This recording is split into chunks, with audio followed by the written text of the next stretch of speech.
कहते हैं कि इंसान की असली पहचान उसके अच्छे समय में नहीं, बल्कि उसके बुरे समय में होती है। जब सब साथ छोड़ देते हैं, तब जो व्यक्ति बिना किसी स्वार्थ के आपके साथ खड़ा रहता है, वही असली वफादार कहलाता है। यह कहानी भी ऐसे ही एक किरदार की है, जिसे लोग सिर्फ एक साधारण इंसान समझते थे। वह हमेशा शांत रहता, किसी से ज्यादा उम्मीद नहीं रखता और जरूरत पड़ने पर हर किसी की मदद करता था। लेकिन किसी को अंदाजा नहीं था कि उसके दिल में अपने लोगों के लिए कितनी सच्ची वफादारी थी। एक दिन अचानक हालात बदल गए। जिन लोगों पर सबसे ज्यादा भरोसा था, वही मुश्किल समय में पीछे हटने लगे। हर कोई अपनी परेशानी से बचना चाहता था, लेकिन उस वक्त एक इंसान ऐसा था जिसने साथ छोड़ने से इनकार कर दिया। उसने कहा, मुश्किल समय में साथ देना ही असली रिश्ते की पहचान है। इसके बाद जो हुआ, उसने सभी को सोचने पर मजबूर कर दिया। जिन लोगों ने उसे कमजोर समझा था, उन्हें उसकी असली ताकत का एहसास हुआ। उसने किसी से बदला नहीं लिया, बल्कि अपने काम से साबित किया कि सच्ची वफादारी शब्दों से नहीं, बल्कि वक्त आने पर किए गए कामों से दिखाई देती है। इस कहानी से हमें एक बहुत बड़ी सीख मिलती है। हर मुस्कुराने वाला अपना नहीं होता और हर शांत रहने वाला कमजोर नहीं होता। कुछ लोग बिना शोर किए अपने रिश्ते निभाते हैं और जरूरत पड़ने पर सबसे आगे खड़े हो जाते हैं। अगर आपके जीवन में भी कोई ऐसा इंसान है जो मुश्किल वक्त में आपका साथ देता है, तो उसकी कदर जरूर कीजिए, क्योंकि सच्चे और वफादार लोग जिंदगी में बार बार नहीं मिलते। वीडियो को अंत तक जरूर देखिए और बताइए, आपके हिसाब से असली वफादारी किसे कहते हैं।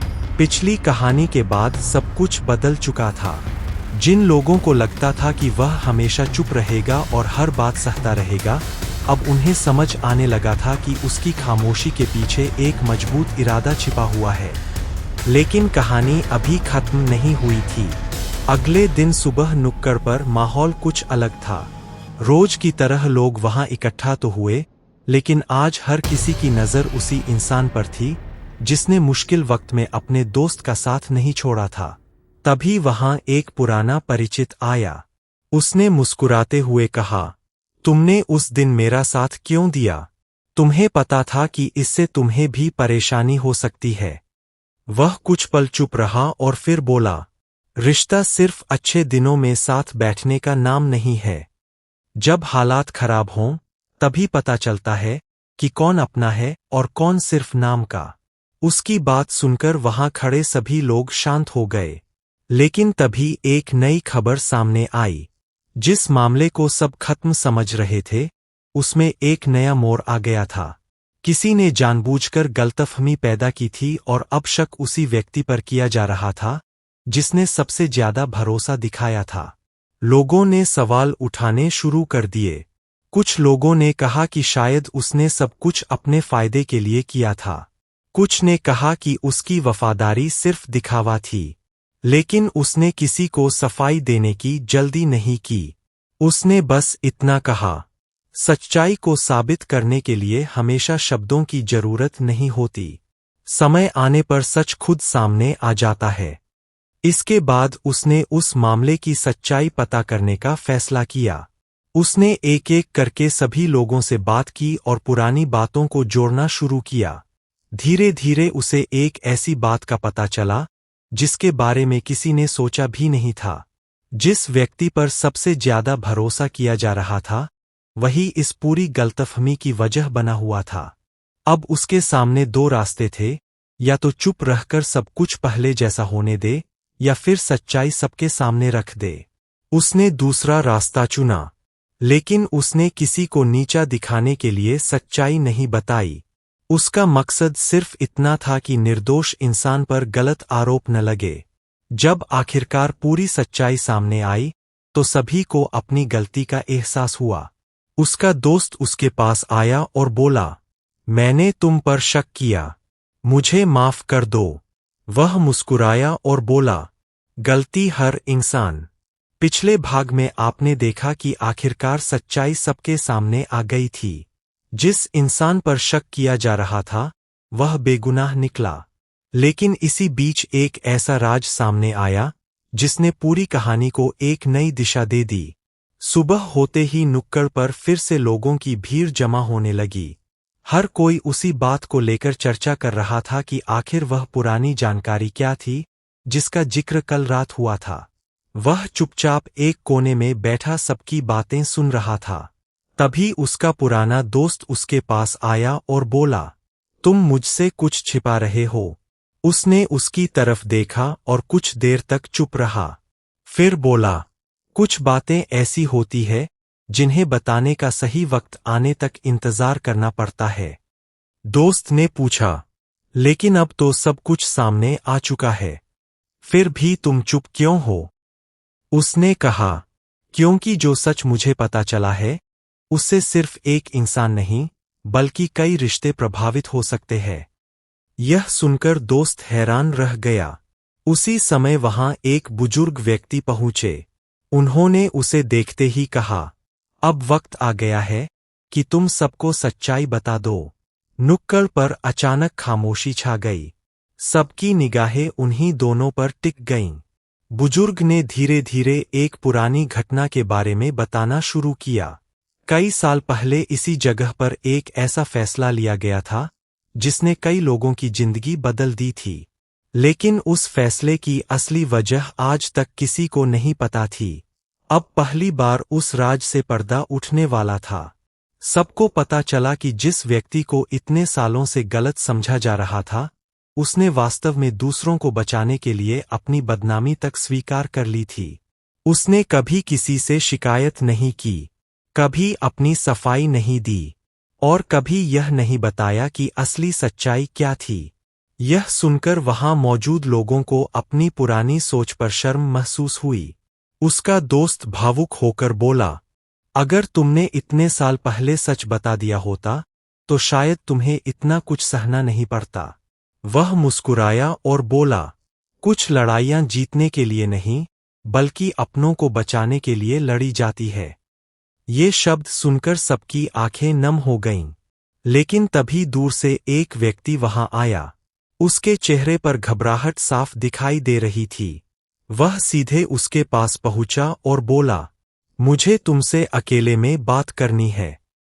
पिछले भाग में आपने देखा कि एक अनजान व्यक्ति नुक्कड़ पर आया और उसने दावा किया कि जिस पुराने राज की तलाश थी उसका आखिरी हिस्सा उसी के पास है। नुक्कड़ पर अचानक सन्नाटा छा गया। वह व्यक्ति कुछ देर तक चुप रहा।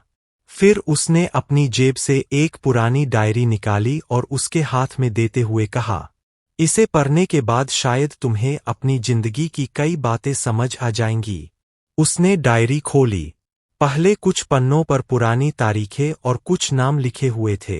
लेकिन जैसे जैसे वह आगे पढ़ता गया, उसके चेहरे के भाव बदलते गए।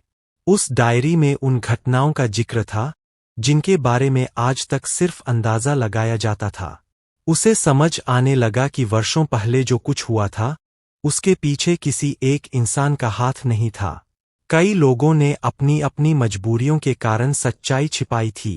तभी उसका दोस्त बोला, अब तो सबको सच बता दो। वह कुछ पल सोचता रहा। फिर उसने डायरी बंद कर दी और कहा, सच सामने आना चाहिए, लेकिन किसी निर्दोष को उसकी वजह से सजा नहीं मिलनी चाहिए।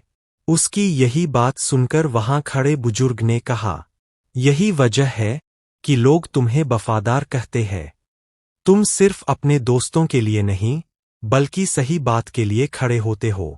लेकिन तभी डायरी के आखिरी पन्ने पर लिखी एक लाइन ने सबको हैरान कर दिया। उसमें लिखा था, जिस दिन यह राज खुलेगा उस दिन असली फैसला तुम्हें ही करना होगा। अब सवाल सिर्फ पुराने राज का नहीं था, अब फैसला उसके हाथ में था। वह चाहे तो सालों पुरानी सच्चाई सबके सामने रख सकता था और कई रिश्ते हमेशा के लिए टूट सकते थे, या फिर वह एक बार फिर चुप रहकर किसी की जिंदगी बचा सकता था। उसने सभी लोगों की तरफ देखा और कहा, आज फैसला होगा, लेकिन किसी के खिलाफ नहीं। आज फैसला सच और गलतफहमी के बीच होगा। सभी लोग उसकी बात सुनने लगे।